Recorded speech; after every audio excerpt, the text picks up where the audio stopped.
Alright, here are genuine 7 underrated tips that I feel like everyone does not talk about in the study space community. And these are tips that actually got me through school and actually got me to achieve a very high grade. These are my grades for credibility purposes. Please, guys, every time I show my grades, I don't want it to be a sense of flexing. I just want to show you that these tips actually work, okay? Like, these tips will not be anything if I don't show you the result of why I'm telling you these tips. So again, these are my grades. I got a 98% average in high school, and these are my grades during university. So hopefully you guys can learn a thing or two. Anyway, let's not waste any more time. Let's get straight into the tips. The first tip is to study right after waking up. A lot of people struggle, and I see this a lot. A lot of people tend to struggle studying consistently, mainly because of the variability of our schedules and because we just want to do things in our day. Like, come on, I'm guilty of that. And because of the nature of studying is that it's not generally a fun thing for most people, especially after procrastinating the whole day or just, watching Netflix and whatever, and then just opening your book. Like, that's not something easy to do. Which leads me to tip number 1, and this is probably by far one of my favorite study hacks, and it's a very simple study hack. It's to just simply study right after waking up. I can't stress how beneficial this routine is because of how primed your mind is to learn information. Basically, every time you wake up, go straight to study. Don't do anything. Don't open your phone. Don't take a shower. Don't eat breakfast. Just go straight to studying. Your dopamine levels at its time is usually at its baseline. And because in order to, maintain deep studying or deep effective work, you'll have to maintain yourself at that specific dopamine baseline. So I recommend putting your phone quite literally away from your bed before sleeping, and maybe set it to silent mode and set a strict alarm. And before you sleep, make sure you're already preparing your desk for study. So for example, like my desk, I have a bunch of books ready. I have my laptop ready. So, my bed is just right over here. I don't know if you guys can see, it's over here. So literally right after I wake up, I just go straight to my desk and I just start studying. Our goal is to create as little friction as possible from getting to your bed to your study. Now, for those who are typically groggy in the morning, a solution for that is to have a glass of water ready, or just quickly wash your face or have a quick shower before studying, which leads me to tip number 2, using showers as a resetting tool. Yes, you like that transition, baby? If you find yourself struggling to study after a whole day of procrastinating or just doom scrolling or whatever, if you want to get straight into studying consistently or instantly, then I highly recommend using showers as a resetting tool. I noticed that every time I take a quick shower without any phones, without any music,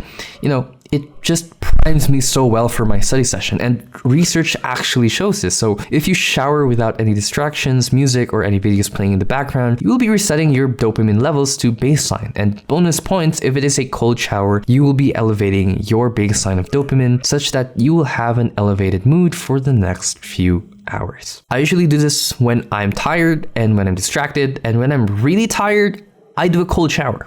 That gives me a quick wake-up call to get straight into studying. Tip number 3 is to revise your studies while commuting. Commuting takes so much time that we don't even realize. Like, most students actually take 10 hours of our day just to commute. 10 hours! Imagine 10 hours of just not doing anything. So during those 10 hours, you could be revising something instead. And imagine how much better you will do by just adding a couple more hours in your week revising your notes or your study material. And you can do that during your commutes. And by commutes, I mean whether you're taking the bus or whether you're taking the Jeep, that is if you live in the Philippines, whether your parents are driving you or whether you're just commuting in general, if you have the chance, try to take the time to review your flashcards and review them. Trust me, it will be a very efficient thing to do. Think about it, you're already in a car and you're not doing anything, so might as well do something while the time is passing instead of just watching reels or just doing anything else. Personally, I use a flashcard app. I have Anki on my phone, so it syncs with my laptop.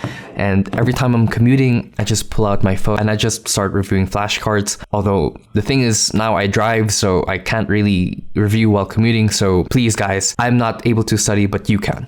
Live on the legacy for me. Now, another underrated tip that I have for you guys is to have a paper-like screen protector. And recently, I got myself an iPad Pro, and I wanted to get a screen protector for it as soon as possible because I do write diagrams on it, and that's where Paperlike comes in. If you guys don't know, Paperlike is a screen protector for your iPad, and essentially it gives that paper-like feel. Recently they came out with Paperlike 3 with their new butterfly patent, which allows you to apply the screen protector even faster and even easier. I didn't have to go through the difficult process of, applying a screen protector to any of my gadgets. Anyway, if you guys are interested, then you can head down to the link in the description to check out Paperlike for your new Paperlike screen protector. Tip number 4, end of the day journaling. Basically, journaling at the end of the day. Now, I'm not talking about, hey guy, dear diary, that's very cliche. I'm talking about documenting what you've pretty much learned throughout the day and how you pretty much feel throughout the day, and just general journaling at the end of the day and talking about what you've learned and what transpired throughout the day. This is very, very, very useful, and people don't talk about this, and I don't know why, but because the thing about this is that it does two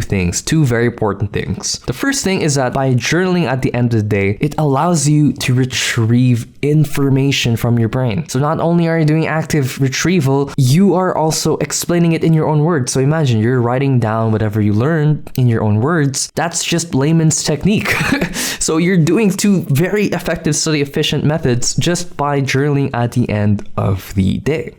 You've just literally did active recall and layman's technique in one go.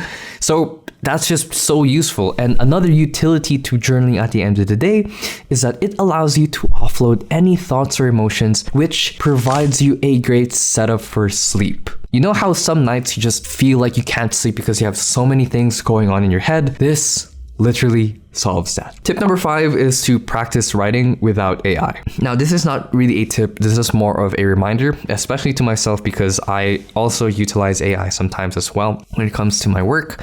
But basically, try to not outsource your thinking to AI. When we are outsourcing any sort of cognitive work to AI, you're essentially releasing the need of your brain to think. And if you continue this habit, this pattern, you will end up relying on AI every time you encounter a small cognitive difficulty, which is a very bad thing.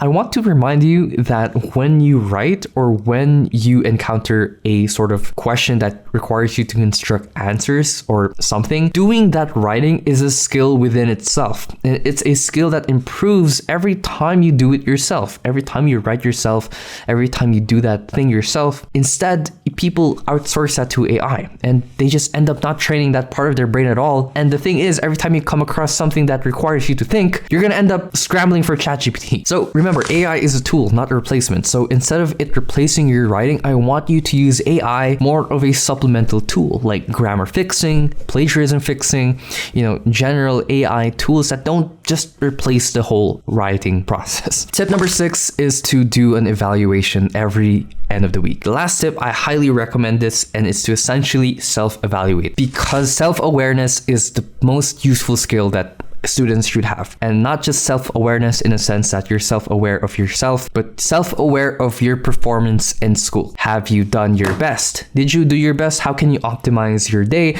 What have you gone wrong? Not only does this help you perform in the long term because you have maintenance checks, but it also helps cycle your motivation again and again. So I would highly recommend spending at least an hour or two at the end of the week. Personally, I do this on Sundays. I would just sit down in front of my laptop or in front of my iPad, and I would just jot down and evaluate what I've done well in the week, what I didn't do very well, and what I could have done better. And this could be literally in anything else other than studying. Having a proper evaluation system can actually make you more productive because you're self-diagnostic. I don't have it with me, but I do have a journal. Actually, you know what? Let me bring my journal real quick. So speaking of self-journaling, I do both. So I do self-diagnostics here, and I pretty much do my self-journaling after school in my journal. Of course, I also do it in my iPad and laptop sometimes, but this is pretty much the heart of everything. So I have some stuff written down here as well. So yeah, basically, and it's a good way to just track problems in your life. And because you're tracking and actively evaluating yourself, you are actively tackling problems that you have rather than just going to the next week blindly. That tool and that routine is very, very powerful. All right, bonus tip, and this is more of a motivator tip, and I think, crack the code to like stress less motivation, but basically purpose is the best motivator. I know this is not really a practical tip or an actionable tip, but it is a tip that I believe that people should know. And basically, purpose serves as a great utility source of motivation. And by purpose, I define it as having anything that you do, any little thing that you do, contribute to the bigger picture in the future. Recently, Alex Hormozy and Tony Robbins had a podcast, and essentially Tony Robbins mentioned how purpose is a great pull force that can give you motivation to pull you forward, as opposed to, the general push motivation, which everyone is familiar with. So, the grind set, going through the hardship mindset. And while yes, those are useful and you definitely need to go through hardship, I think as humans, when you know that things that you do have a purpose to a bigger picture. So I've reached a point in dentistry where I just didn't want to do it anymore. Like, I'm doing YouTube already, so why do I have to continue this? Like, this is not very interesting. But I reframed my mind and I thought to myself, okay, I'm going to be helping patients in the future. Everything I'm learning, every medical disease, every drug, every procedure, every technique, someone out there is going to be, in my care, and I'm going to be taking care of them. And just that thought gave me a sense of motivation. Like, it just gives me a sense of purpose, practically speaking. I just wanted to share that with you guys, because if you guys feel a bit lost, having that general purpose can be a very great source of motivation. I hope you guys enjoyed today's video. If you're watching this, I don't know if the vlogs are out because I'm recording this in advance, but if they are, I hope you're enjoying them. If they aren't, then Seth, what the heck are you doing? Come on, record the footage already.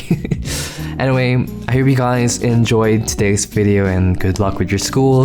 Of course, don't forget to drink your water. Anyway, I'll see you guys in the next one. I'm gonna go have dinner because I haven't had dinner, and it's already freaking 8:30 p.m. So yeah, I'm gonna go now. Goodbye. Drink your water. Bye.